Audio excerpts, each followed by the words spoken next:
In the past, much of Ireland had turned its back on the First World War. It was viewed as being a uniquely British affair, but not anymore.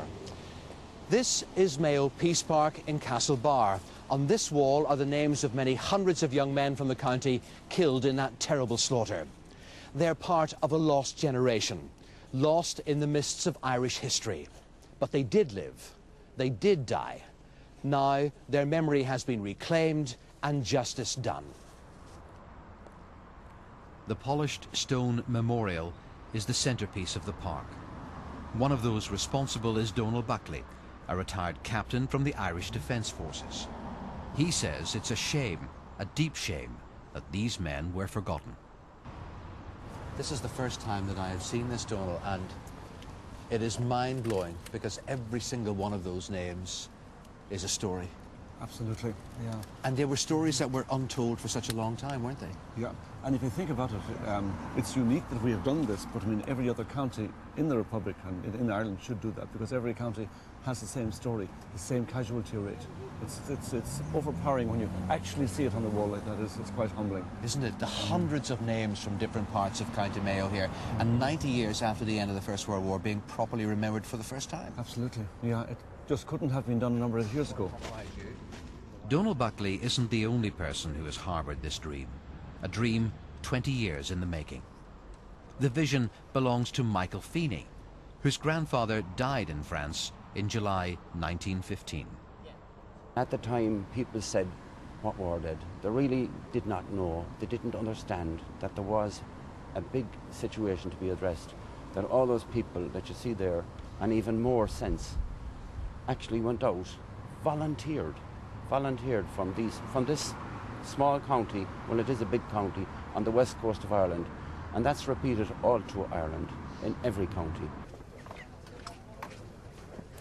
On Tuesday the 7th of October, the Irish President, Mary McAleese, performed the official opening in front of the British Ambassador and the British Military Attaché to Dublin.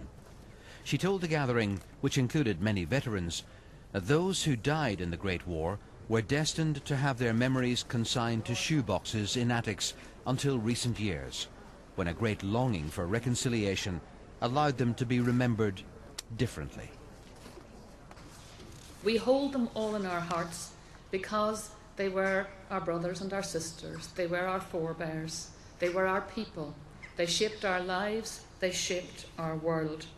And this is probably the first generation to be able to reconcile and revere all those memories, to hold them all in the one heart. Gurmila Mahagif.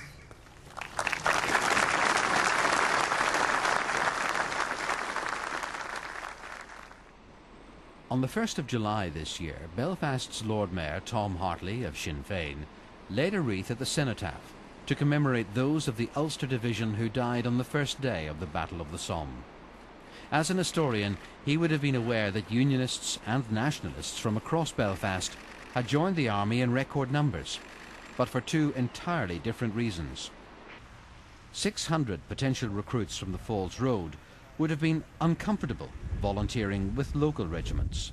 Those who joined the Connaught Rangers didn't want to join the 36th Ulster Division, so they joined two regiments. There was the Connaught Rangers, 6th Battalion of Connaught Rangers, but there's also 2nd Leinsters, and you see a lot of Falls Road men, a lot of Belfast Catholic men in the 2nd Leinsters too. And this was because of the politics of the time. They didn't want to join a unionist regiment. Well, of course, 36th is associated with the UVF, and of course many of them would have been supporters of Redmond, so therefore they joined the Southern Regiment rather than join the UVF 36th Ulster Division. Unionist and Nationalist soldiers fought together, they died together, and at last they're being remembered together. People on the Falls Road, generations removed, are telling Tom Hartley about the discoveries they're making about great-uncles and grandfathers. Their memory is being embraced within their families. Very regularly I stopped on the road by somebody from the road and they'll say, Tom, you know, my grandfather fought on the Somme. And then they'll bring out a buckle or a tag, or they'll have a discharge book. And so they remembered in terms of being as I said, members of this community, family members, and they're remembered in terms of their own humanity. And you can live with that. Oh yes, very much so.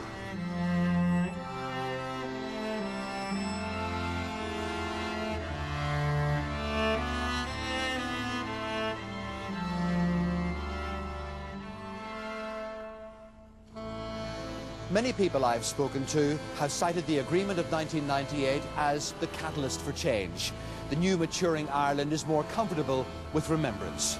Besides, if all shades of political opinion can go to France and Flanders and discover common ground out there, is it too much to hope that they can find the same common ground around a war memorial here in Ireland?